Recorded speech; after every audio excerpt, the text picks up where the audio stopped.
Welcome to Bird Podcast. I'm Shobha Narayan. We are delighted to welcome Jayan Prasad to the show. Prasad is a keen birder and a bird educator. He's also someone who has contributed valuable historical data about birds, not just to the eBird database, but to a whole host of youngsters and bird lovers all around Bangalore and India. He's always learning, he's always teaching, he's an inspiration. His official bio will be posted in our show notes of this episode. But I know we all want to hear Prasad speak. So without further ado, Prasad, thank you so much for being on the podcast and welcome. Thank you, Shobha. It's been a privilege and honor to be a part of this elite team. Prasad, one of the things that we were coming up with when discussing you was that you have been birding for 4 decades in Bangalore. And the birding that you have done as a child would have been very different from what's going on now. So can you paint us a picture of what it used to be like when you were growing up? Well, we were so lucky to be brought up during those days in early 80s and even in 70s and 80s and 90s. We were very fortunate that we still had a lot more of the greeneries with well-wooded gardens, and most of us had large compounds which had a lot of plants. And in fact, we didn't even have concrete compounds, and we would have maybe at the most some of us had the barbed wire fencing, or with a lot of hedges all along those barbed wire fencing, and that would demarcate between houses. But the biggest advantage was we were growing a lot of fruits and flowering trees in and around, and that attracted a lot of bird life. And the diversity was quite nice, and listening up to the morning dawn chorus right in the backyard to we were having a lot of large gardens, and in fact what actually originally got the nickname for Bangalore as the garden city. Of course, now that it's probably to be replaced with more of concretized version of it, and it's something we also used to have large number of birds, and not just the diversity, but was quite interesting to go around, and we would never get disappointed. And only drawback at that time, we didn't have that many bird watchers or bird books or the technology tools which is available today. You told me about 2 episodes, one with your grandmother and the worm and the other with your grandfather and the umbrella. Can you recount those stories, please? Yeah, one was this our relationship from our childhood. The fond memories of watching birds was watching the house sparrows right inside our own home. And when we used to live in a joint family, when my mother and grandmother and all were removing the bean out of the pod from the broad beans, avrekai was what was traditionally grown. At that time, we were actually having so much of caterpillars in that, and there used to be a lot of insects around that. And as and when these ladies would peel, and they would hold the caterpillar in their hand. The sparrows were all around us, and they would, in fact, when my mother used to hold her hand out with a live caterpillar in her hand, which would be crawling on her hand, and the sparrow would come and land on the arm and then go carefully and pick up the caterpillar, and would eat the caterpillar and rub its beak right on her hand itself, and then jump off to another perching point to happily chirp about and carry on its business, and just only waiting for a next caterpillar when they were peeling out, separating the beans from the pod. That was a fascinating sight. I still recollect that from the childhood. And that is something which we miss these days, thanks to the abundant use of pesticides. And we don't have that sparrows around, and that's the situation now. And with your grandfather, you said you used to walk down the main. Yes. Yes, we used to go for evening walk, and my grandfather had a large black umbrella, and which acted as even a walking stick as well. And as the evening passed, when we used to walk, he used to live in Basungudi, close to the main road. And we would go around those well-knit canopied trees, large trees of rain tree and mahogany used to be very common in that road. And as the evening sunset, the lot of birds would come back to these trees to roost there. And there would thousands of mynas, crows, parakeets would come all gather on those trees to spend the night. It was a really fascinating sight. And my grandfather would always pull me close to him, stay close to me. I'm going to open up the umbrella. Otherwise, we are going to be showered by all this bird poop all over us. And that is something which I can't forget. That kind of walks we used to have. Hard to imagine that in today's Bangalore. Um, Nowadays, you are involved in a very fascinating nest box project, Prasad. For people who don't know what this means, can you explain it?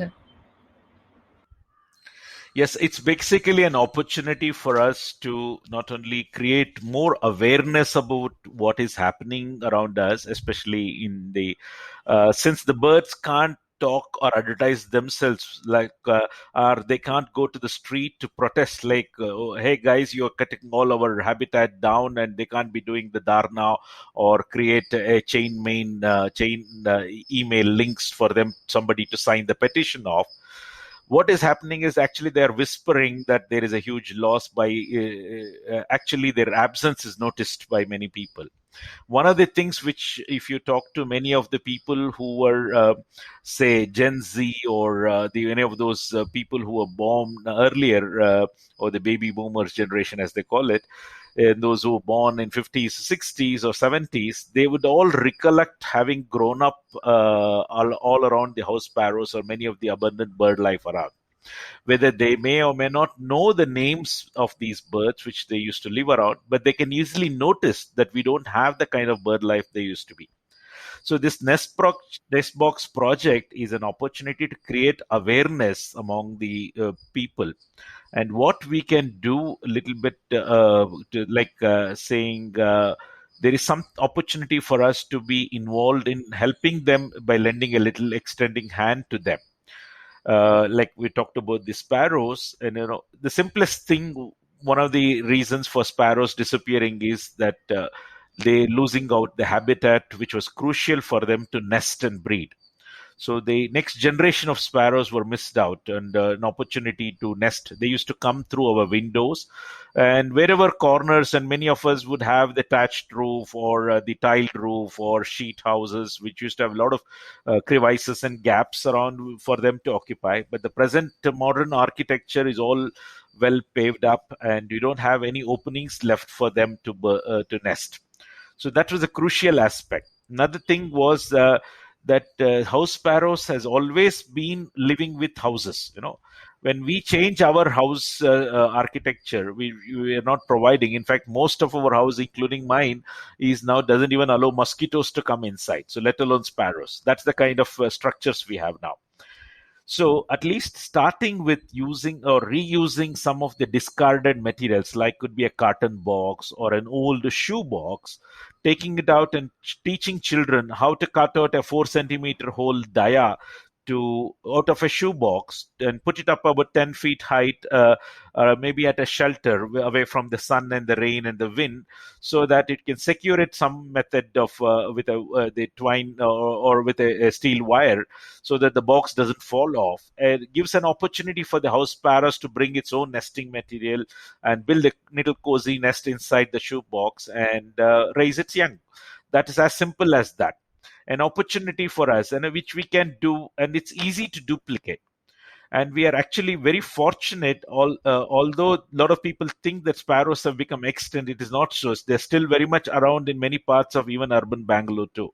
But you still have in many of the parts of the world that sparrows are still around.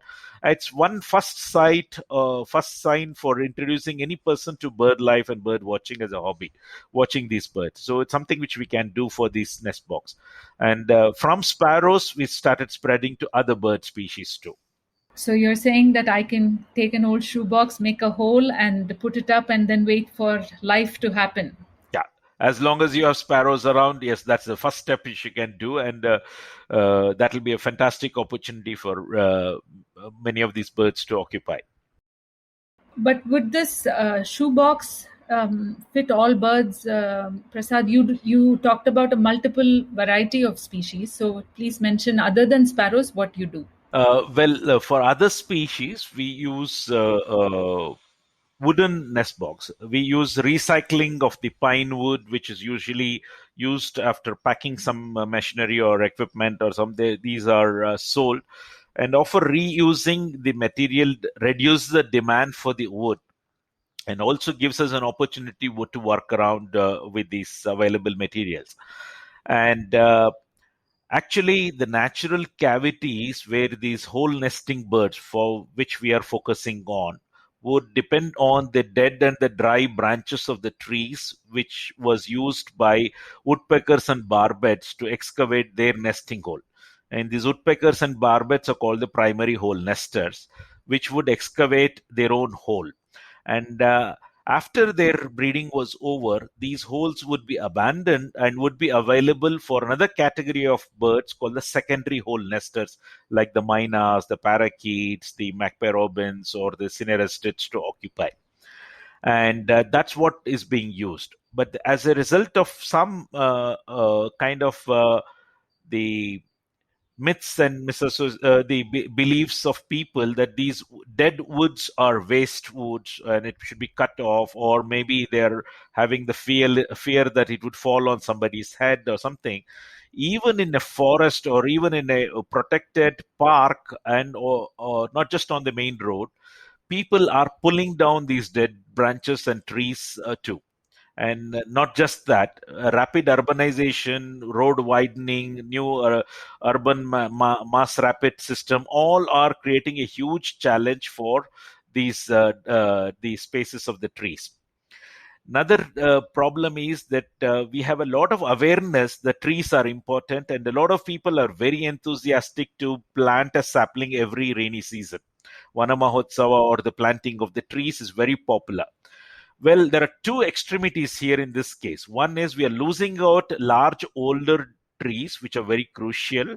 Second is we are planting new young trees. But there is a huge gap between the removal of the dead and old trees to the new ones which are planted now. It will take several years for them to grow up and provide a nesting space for the birds like barbets and woodpeckers to make a hole.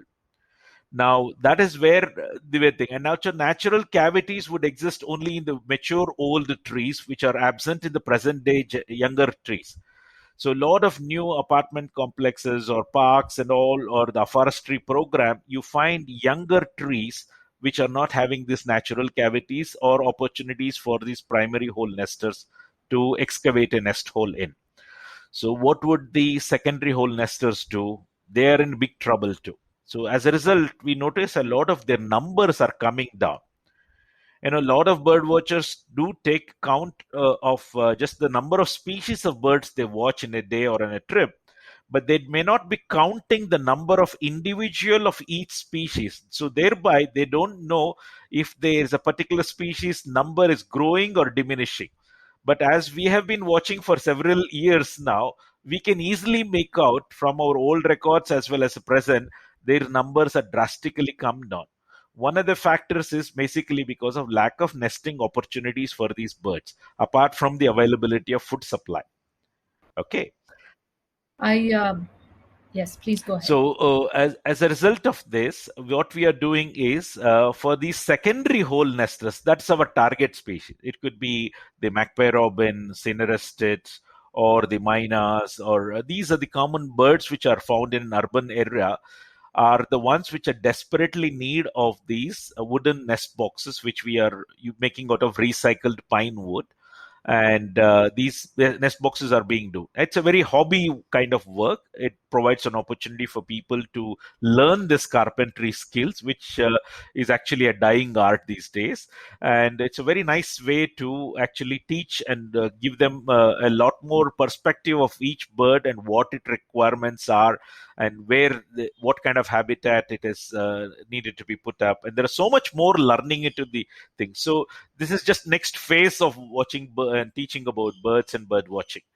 This is something contributing back to the helping the species to survive.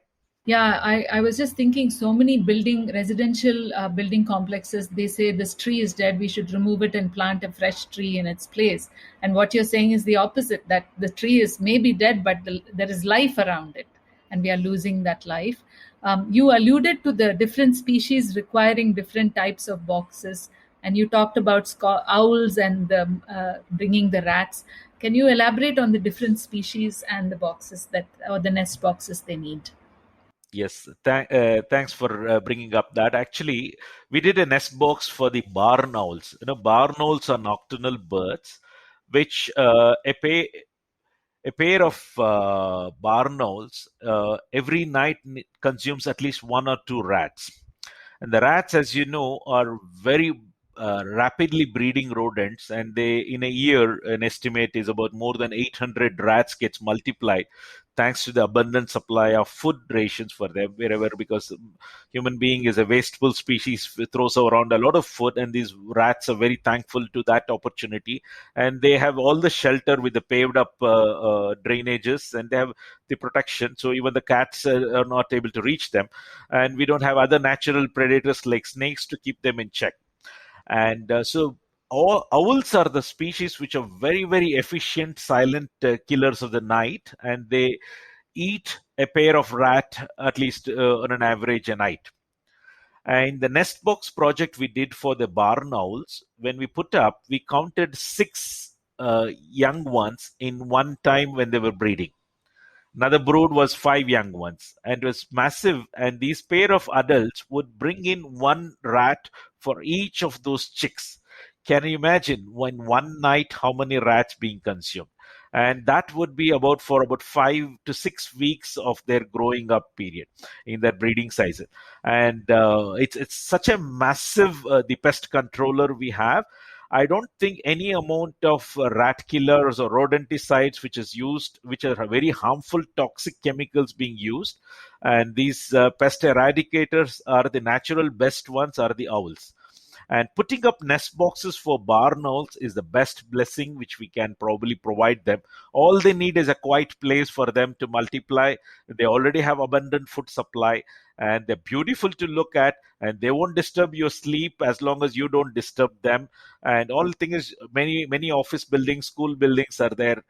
Barn owl nest box can be placed anywhere, and it's a really wonderful opportunity for them to multiply and take care of the controlling the rats population around us. So, if our listeners can persuade their building communities to invest in this, is there a certain height? Does a barn owl require trees in the building area, for example, or just concrete is good enough?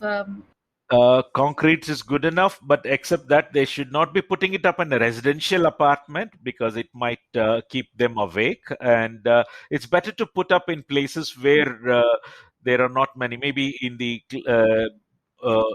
portion of the apartment complexes where nobody sleeps at night. So such places would be the ideal. And anywhere from 15 feet to 20, 30 feet tall also is good enough. Second floor, we have even seen the barn owl nest once in a third floor building crevice too. And usually they occupy the air conditioner ducts or some such places. But providing a nest box at a separate location would be more ideal. Um, uh, which you bring up an interesting point, Prasad. Is the question I have is why should people care about nature? What are some things we can do to attract birds? Can you give some simple tips to people who listen and are not especially birders, but would kind of like to have them around? Yeah, that actually curiosity is one thing which we often lose as we start growing up from our childhood. And our present way of education system actually curtails this natural curiosity. Being associated with nature, be it plants, birds, butterflies, or insects, or learning more about and how to coexist along with these creatures is actually a wonderful life lessons learned from outside the classroom. And it's actually extended portion of the school syllabus or the college syllabus which a person, and the joy of watching and learning from nature, there's so much more, and I'm sure there are a lot of wonderful aspects from nature has inspired man to design so many things for his own advantage. So having these lot of these birds, like for example, the watching the woodpeckers and they analyzing the skull design as a root cause for how a human being got the ideas of developing a helmet for motorcycle riders. Okay, so there is so much more to learn from them, yet we are not paying attention due to our probably the self-centered way of life, that we want everything for our own comforts at the cost of the nature being devastated around us.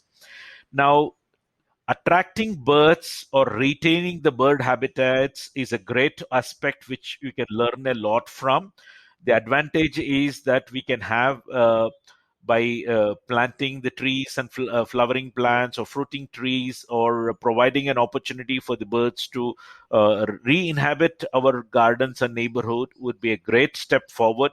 And that would be the where we look forward. And the greenery around us is not only pleasing to the eye, is actually very much necessary in an urban area, because it reduces the pollution too. Yes.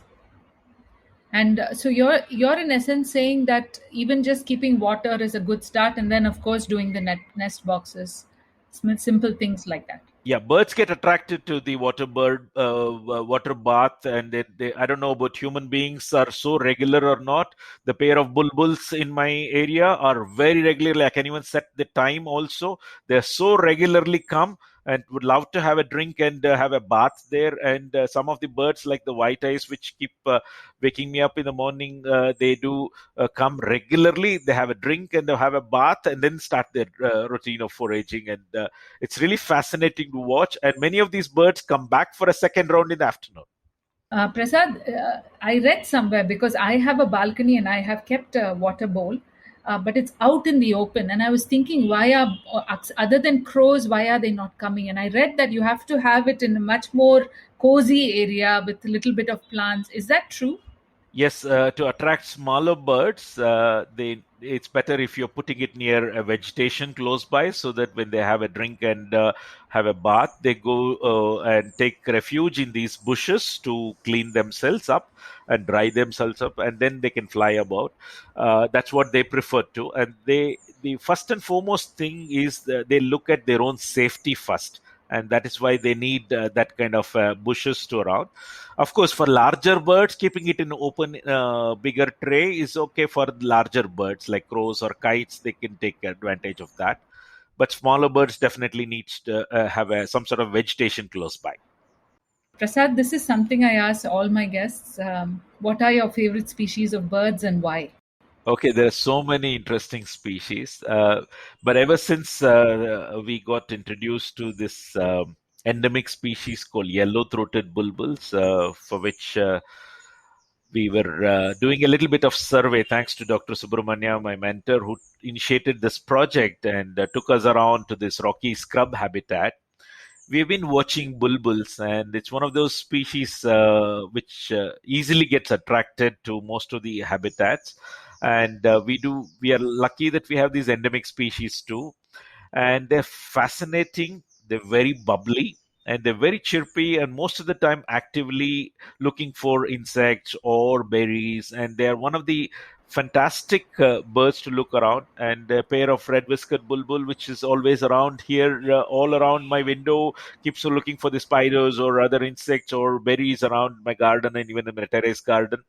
They always love to interact with me, as if I feel that they're communicating with us, like saying, "Pleased to meet you. Take me with you." That's a kind of bubbly, chirpy. It's very nice to listen to them calling to each other. And even when they come to the bird bath, also they talk to each other. They're usually a pair which comes together, and then one of them says, "Quick, quick, be quick." And that's how they keep chirping with each other. It's nice, fascinating to watch the bulbuls.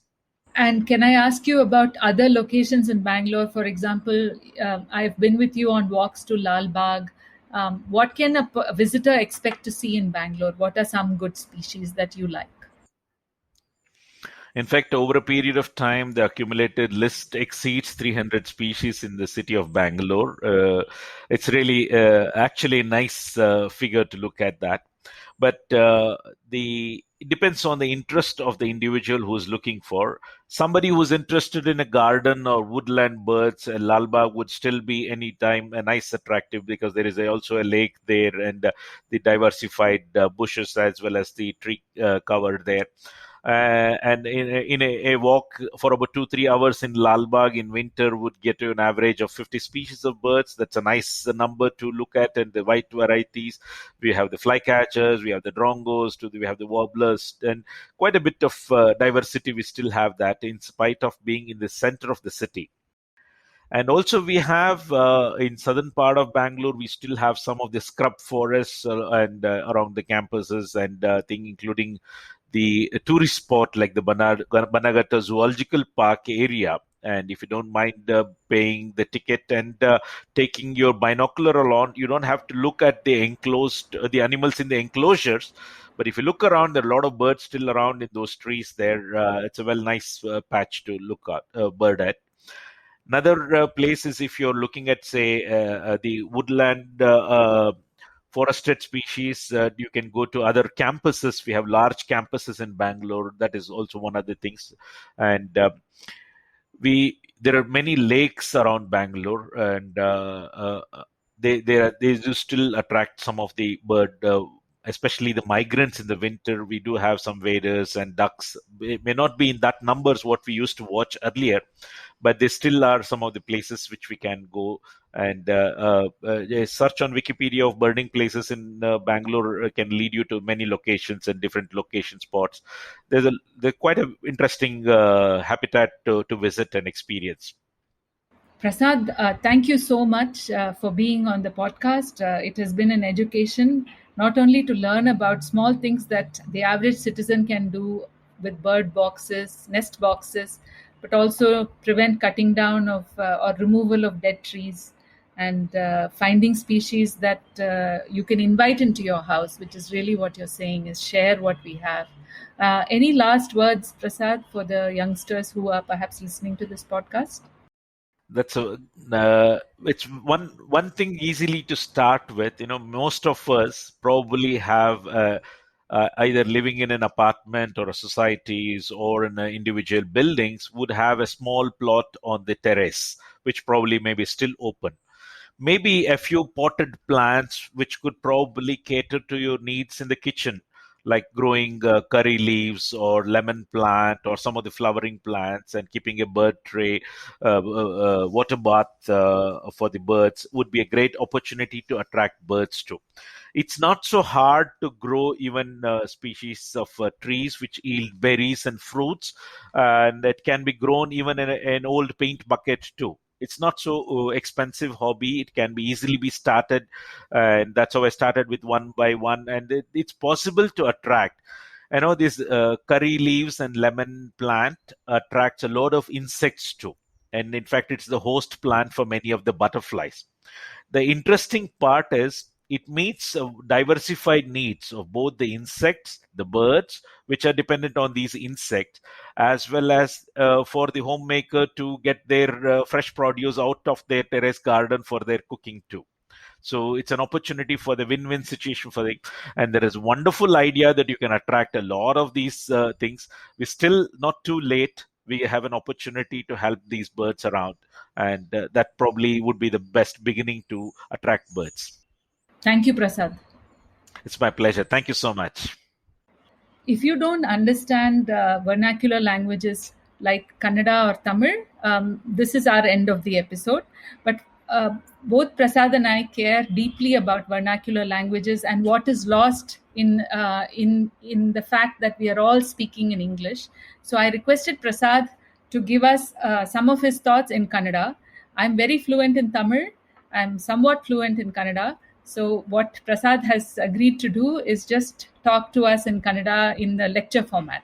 So for those of us who love the vernacular languages, please listen. For those of you who don't understand Kannada, you can stop it now. Prasad, your thoughts, please. Bird Podcast is produced by Ullas Anand and Echo Edu. This episode was edited by Tamanna Atreya. I'm your host, Shobha Narayan. Thank you for listening.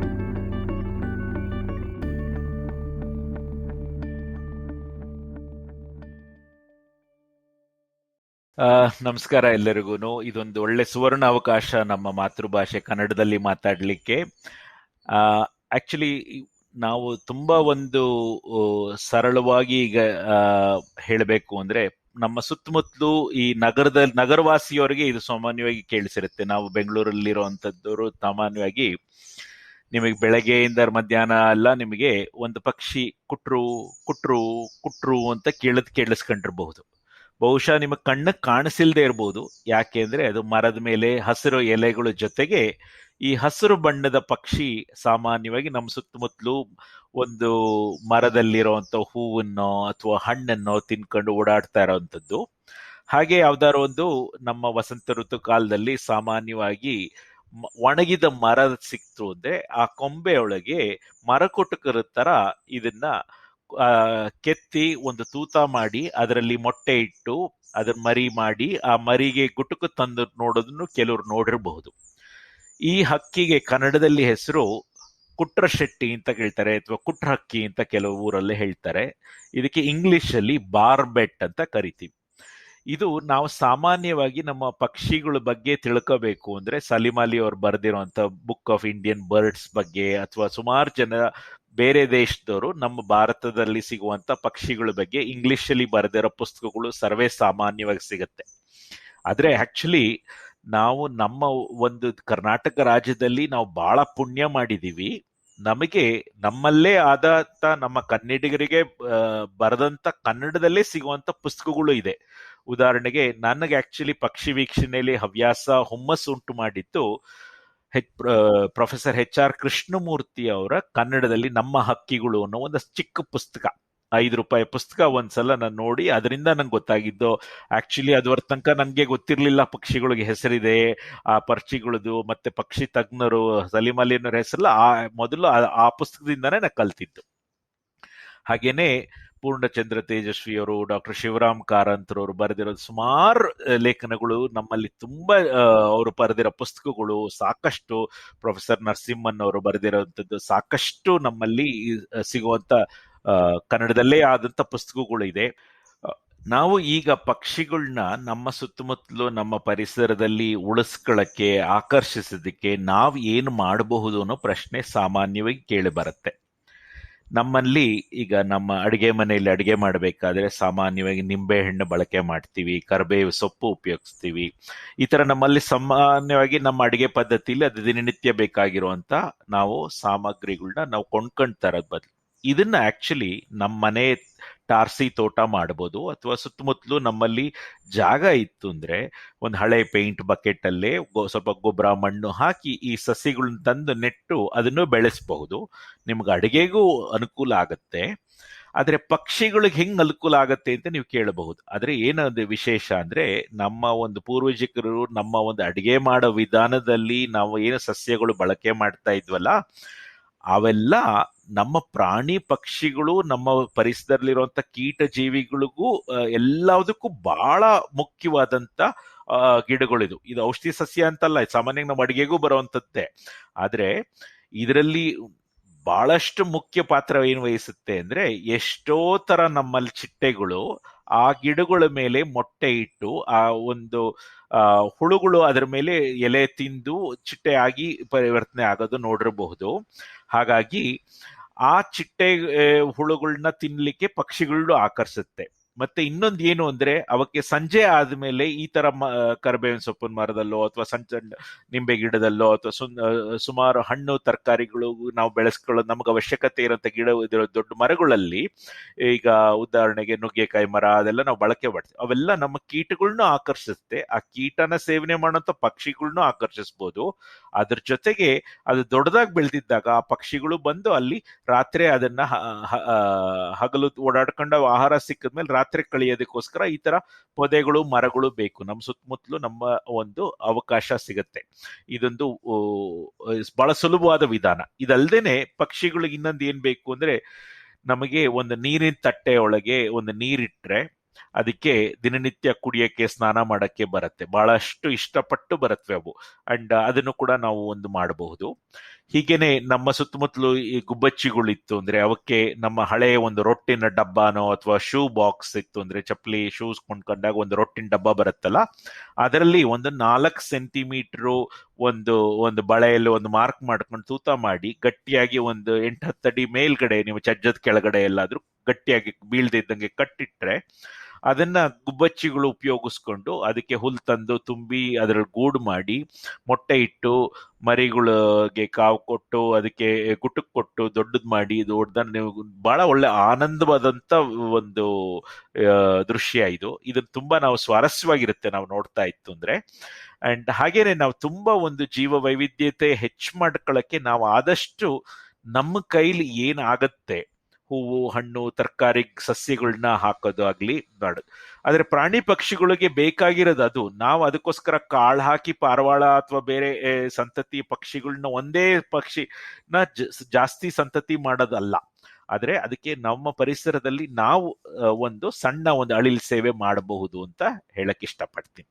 ಈಗ ಸಾಮಾನ್ಯವಾಗಿ ನಾವು ವಯಸ್ಸಾಗಿರೋ ಹಳೆ ಮರ ಅಥವಾ ಒಣಗಿರೋ ಕೊಂಬೆ ಇದೆಲ್ಲ ನಮಗ್ ಸೌದೆಗಾಗತ್ತೆ, ಅಥವಾ ತುಂಬಾ ಜನ ಅದ್ ನಮ್ ತಲೆ ಮೇಲೆ ಬಿದ್ದ್ಬಿಡತ್ತೆ ಅಂತ ಹೇಳ್ಬಿಟ್ಟು ಅದು ಒಣಗೋಗಿದೆ ಮರ ಅಥವಾ ಒಣಗೋಗಿದೆ ಕೊಂಬೆ, ಅದು ನಮಗ್ ಬೇಡ ಉಪಯೋಗ ಇಲ್ಲ ಅಂತ ಹೇಳಿ ಅದನ್ನ ಕಡ್ದು ಹಾಕ್ಬಿಡೋದು ಸರ್ವೇ ಸಾಮಾನ್ಯವಾಗಿ ನೋಡೋಕೆ ಕಾಣಿಸುತ್ತೆ ನಮಗೆ. ಆಕ್ಚುಲಿ ಇದ್ರ ನಮ್ಮ ಪರಿಸರದಲ್ಲಿ ಏನು ಅಂದ್ರೆ ಯಾವುದು ಒಂದು ನಮ್ಮಲ್ಲಿ ಅದಕ್ಕೆ ಒಣಗಿದ್ರೂ ಕೂಡ ಅದನ್ನೇ ಅವಲಂಬಿತವಾದಂತ ಸುಮಾರು ಕೀಟಗಳು ಜೀವನ ಮಾಡುತ್ತೆ. ಜೀರಂಬೆ, ಸುಮಾರು ತರ ಪಕ್ಷಿಗಳು ಮರನ ರಂಧ್ರ ಮಾಡ್ಕೊಂಡು ಜೀವಿಸುವಂತ ಕೀಟಗಳು ತುಂಬಾ ಇರುತ್ತೆ. ಆ ಕೀಟಗಳು ತಿನ್ನುವಂತ ಮರ ಕುಟಕ ಆಗ್ಲಿ ಸುಮಾರು ಪಕ್ಷಿಗಳು ಅದನ್ನು ಉಪಯೋಗಿಸುತ್ತೆ. ಹಾಗೆ ಆ ತರ ಒಣಗಿದ ಮರನೇ ತುಂಬಾ ಕುಟ್ರ ಶೆಟ್ಟಿಗಾಗ್ಲಿ ಅಥವಾ ಒಂದು ಕುಟ್ರಕ್ಕಿ ಅಂತ ಹೇಳಿದ್ನಲ್ಲ, ಆ ಕುಟ್ರಕ್ಕಿ ಅಥವಾ ಮರಕುಟಕ್ಕೆ ಅದೇ ಬೇಕಾಗಿರೋದು. ಅದು ಒಣಗಿರೋ ಮರದಲ್ಲಿ ಅವ ಕೆತ್ತನೆ ಮಾಡಿ ಅದು ಗೂಡು ಮಾಡಕ್ಕೆ ಅಂಥದ್ದೇ ಬೇಕು. ಯಾಕೆಂದ್ರೆ ಹಸಿ ಇರೋ ಮರನ ಕೆತ್ತಿ ಗೂಡು ಮಾಡೋದಕ್ಕೆ ಕಷ್ಟ. ಹಾಗಾಗಿ ಅದನ್ನ ನಾವು ಆದಷ್ಟು ಉಳಿಸ್ಕೋಬೇಕು. ನಾವು ಅದನ್ನ ಕಡ್ದಾಕದಾಗ್ಲಿ ಕಿತ್ತಾಕದಾಗ್ಲಿ ಮಾಡಬಾರ್ದು. ಅಂಡ್ ಇನ್ನೂ ಒಂದು ಏನಾಗುತ್ತೆ ಅಂದ್ರೆ ನಮ್ಮಲ್ಲಿ ಈಗ ಮರದ ಸಂತತಿಗಳು ಕಡಿಮೆ ಆಗ್ತಾ ಇದೆ, ಹೊಸ ಮರ ನೆಡಬೇಕು ಅಂತ ಹೇಳ್ತಾ ಇದೀವಿ. ಆದ್ರೆ ನೀವು ಪಕ್ಷಿಗಳಿಗೆ ಏನಾಗ್ತಿದೆ ಅಂತ ನೀವು ಗಮನಿಸಿ. ನೀವು ಹೊಸ ಸಸಿ ನೆಟ್ಟಿದ್ದು ಅದು ದೊಡ್ಡ ಮರವಾಗಿ ಪಕ್ಷಿಗಳಿಗೆ ಯಾವಾಗ ಉಪಯೋಗಕ್ಕೆ ಬರುತ್ತೆ? ಸುಮಾರು ವರ್ಷಗಳು ತಗೊಳುತ್ತೆ. ಆದ್ರೆ ನಾವು ಈಗಿರೋ ಮರಗಳನ್ನ ಆದಷ್ಟು ಉಳಿಸ್ಕೋಬೇಕು. ಆ ಮರದಲ್ಲಿ ಒಣಗೋಗಿರೋ ಕೊಂಬೆನೂ ಉಳಿಸ್ಕೋಬೇಕು. ಅದು ನಮ್ಮ ಒಂದು ಕರ್ತವ್ಯ. ನಮಸ್ಕಾರ.